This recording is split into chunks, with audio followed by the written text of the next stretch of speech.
মাগুরায় ভোর থেকেই শুরু হয়েছে আসন্ন জাতীয় সংসদ নির্বাচনের প্রচারণা।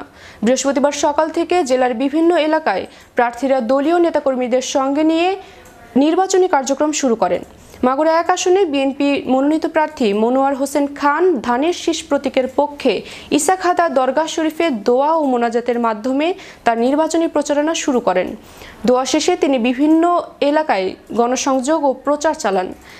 একই দিন বাংলাদেশ কংগ্রেসের পক্ষ থেকেও নির্বাচনী প্রচার শুরু করা হয়। দলটির প্রার্থীরা মাগুরা চৌরঙ্গীর মোড় এলাকা থেকে তাদের প্রচার কার্যক্রম শুরু করেন। অন্যদিকে মাগুরা 1 ও মাগুরা 2 আসনে জামায়াতে ইসলামীর প্রার্থীরা ভায়ানা মোড় এলাকা থেকে দোয়ার মাধ্যমে তাদের নির্বাচনী প্রচারণা শুরু করেন।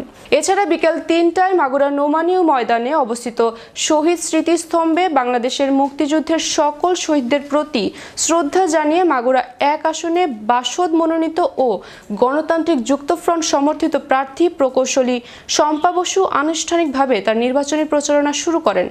নির্বাচনকে কেন্দ্র করে সকাল থেকেই মাগুরার বিভিন্ন এলাকায় উৎসবমুখর পরিবেশ লক্ষ্য করা গেছে। যুক্তফ্রন্ট সমর্থিত বাংলাদেশের সমাজতান্ত্রিক দল বাসদ মনোনীত প্রার্থী আমি মাগুরা 1 আসন থেকে মই মার্কা নিয়ে নির্বাচন করছি। আমরা আমাদের নির্বাচনী প্রচারণা শুরু করলাম। বাংলাদেশের মুক্তি সংগ্রামে যত শহীদ আছে সেই শহীদদেরকে শ্রদ্ধা জানিয়ে এই মাগুরার জেলা স্মৃতিস্তম্ভে পুষ্পার্ঘ্য অর্পণের মধ্য দিয়ে আমাদের